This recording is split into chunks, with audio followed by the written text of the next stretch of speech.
आप देख रहे हैं अनहोनी। तो चलिए बढ़ते हैं आज की इस कहानी की ओर। उस रात जब मुझे किसी जरूरी काम के चलते शहर जाना पड़ा तो मुझे पता नहीं था कि वापसी में इतनी रात हो जाएगी और ऊपर से इतनी तेज बारिश। चलते चलते मेरी नज़र रोड के किनारे चाय की टपरी पर गई। मैंने सोचा क्यों न इस बारिश में गर्मा गर्म चाय का लुत्फ़ उठा लिया जाए। बारिश के साथ ही साथ बह रही तेज हवा सब कुछ तबाह कर देने पर उतर चुकी थी। अभी मैं चाय की चुस्की ले ही रहा था कि मेरी ही तरह चाय पी रहे एक शख्स ने कहा, 40 सालों के बाद हो रही है ऐसी तूफानी बारिश।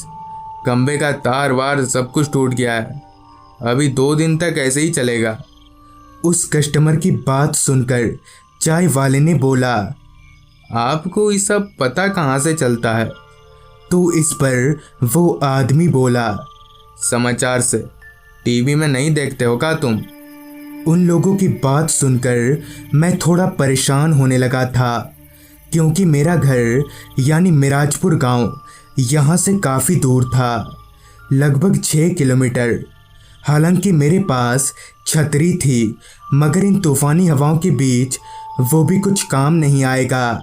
यही सोचकर मैं निराश मन से वहीं बैठ गया। बारिश थमना तो दूर धीमी होने का भी नाम नहीं ले रही थी। ना तो कोई ऑटो रिक्शा दिख रहा था और ना ही कोई प्राइवेट गाड़ी जिससे मैं लिफ्ट मांग सकूं। जैसे इस दुनिया में हम 3 लोगों के अलावा कोई रहता ही ना हो। बैठे बैठे 9 से 10 बजा और 10 से 11, मगर बारिश ज्यों की त्यों ही पड़ती रही। मगर मैं ऐसे हाथ पर हाथ धरे कब तक बैठा रहता? आखिर घर में बीवी बच्चे भी अकेले हैं। लिहाजा मैं अपनी जगह से उठा और छाता खोलकर अभी दुकान से निकल ही रहा था कि उस चाय वाले ने बोला, अरे साहब, कहाँ जा रहे हैं आप? देखिए, ऐसे मौसम में जाना ठीक नहीं है। मेरी दुकान रात भर खुली रहती है, आप यहीं रुक सकते हैं रात भर। जिस पर मैंने उस चाय वाले को आभार जताते हुए कहा, अरे नहीं नहीं, उसकी कोई ज़रूरत नहीं है, मैं कैसे न कैसे तो चला ही जाऊंगा। और इतना कहकर मैं वहाँ से निकल गया। दुकान से बाहर निकलकर मैं जैसे ही थोड़ा आगे बढ़ा कि एक तेज हवा के झोंके से मेरा छाता उल्टा हो गया। खैर, मैंने किसी तरह से छतरी को सीधा किया और आगे बढ़ने लगा। जैसा कि चाय की दुकान पर उस कस्टमर ने बताया था कि खंबे के तार टूट गए हैं, ठीक वैसा ही अभी तक रास्ते पर एक भी लाइट नहीं दिखी थी। तेज तूफानी हवाओं से लड़ते हुए मैं आगे बढ़े जा रहा था। मन ही मन ये ख्याल भी आ रहा था कि कहीं मैंने बाहर निकलकर कोई गलती तो नहीं कर दी। रास्ते पर दूर दूर तक कोई नहीं था, सिर्फ बारिश और तेज हवाओं की आवाज़ ही उस रास्ते की खामोशी को तोड़ रही थी। वरना वो रास्ता इतना सुनसान था कि शायद दिल की धड़कनें तक सुनाई देती। लगातार हो रही बारिश के कारण रास्ते पर घुटनों के नीचे तक पानी जम गया था। मुझे यही डर था कि कहीं मैं किसी नाले में ना गिर जाऊं, मगर मेरी किस्मत को ये गवारा नहीं था। अचानक ही मेरा पैर फिसला और मैं कमर तक पानी में उतर गया।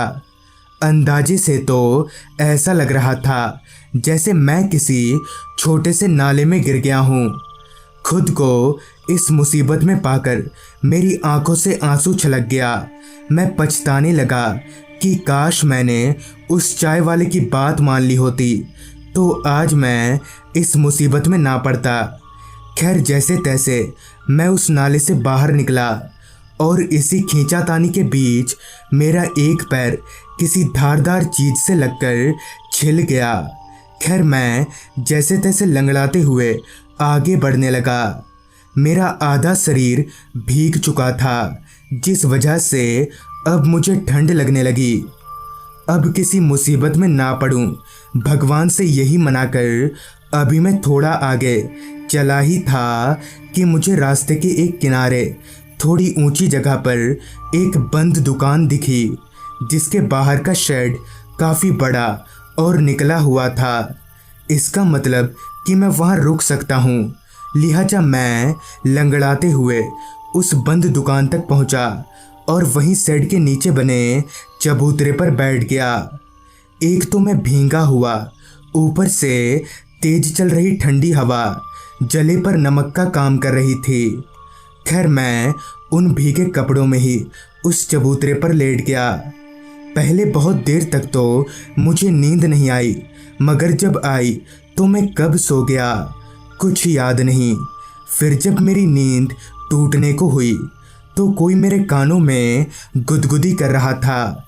तो पहले तो कुछ देर तक मैंने आँख खोलना ज़रूरी नहीं समझा, मगर जब मुझे ये एहसास हुआ कि अब मेरा सर चबूतरे पर नहीं बल्कि किसी के गोद में है, तो मैंने झट से अपनी आंखें खोली तो सामने का नज़ारा मेरे होश उड़ा गया, क्योंकि ठीक मेरे सर के ऊपर एक औरत का चेहरा था। उसकी शक्ल बेहद डरावनी थी।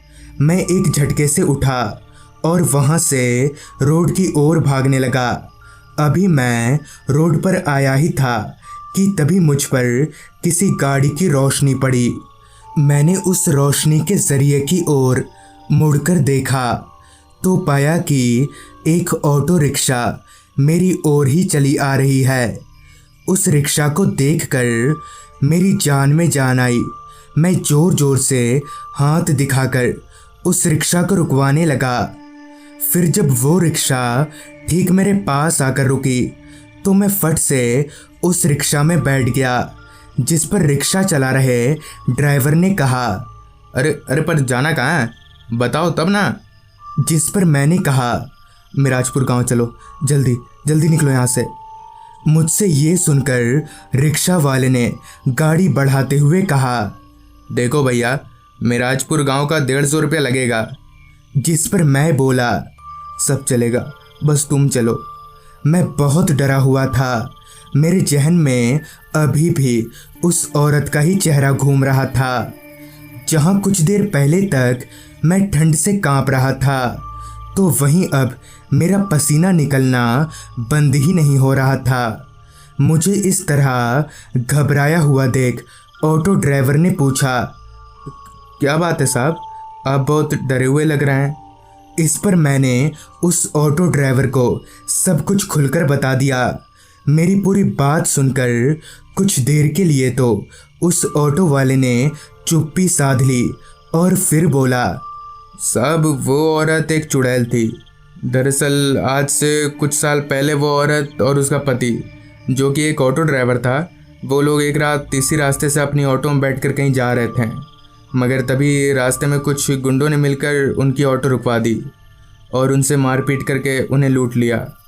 और यहाँ तक ही नहीं, बल्कि उस औरत के साथ गलत काम भी किया। फिर उन दोनों को जान से मारकर सामने पुल से नदी में फेंक दिया। ये सब सुनकर मैंने डरते डरते उस आदमी से पूछा, पर तुमको इतना सब कैसे मालूम है? जिस पर उस ऑटो ड्राइवर ने कहा, क्योंकि उस औरत का पति मैं ही था ना साहब, अपने बगल में देखिए। उस ऑटो ड्राइवर से ये सुनकर मैं डरते डरते बगल की ओर पलटा तो डर से मेरी आंखें फूलकर चौड़ी हो गईं, क्योंकि ठीक मेरे बगल में वही औरत बैठी हुई थी जिससे अभी तक मैं भाग रहा था। इतने में ही उस ऑटो ड्राइवर ने भी एकदम से अपना चेहरा पूरा मेरी ओर घुमा लिया। उन दोनों के बीच खुद को अकेला पाकर मैं बहुत ज़्यादा सहम गया। डर और घबराहट मुझ पर इस कदर हावी हो गया कि मैं ऑटो में बैठे बैठे ही बेहोश हो गया। अगली सुबह जब मेरी आँख खुली तो मैं बहुत से लोगों के बीच घिरा हुआ था। मैंने उन लोगों से कल रात की पूरी घटना का जिक्र किया तो मेरी बात सुनकर उन सभी ने भी हामी भरी। तो दोस्तों, ये थी आज की कहानी। अगर आपके पास भी ऐसी ही कोई कहानियाँ हैं तो हमारे साथ ज़रूर शेयर करें हमारे इंस्टाग्राम आईडी पर। तो मैं आर्यन जल्दी ही मिलूँगा आपसे ऐसी ही एक कहानी के साथ।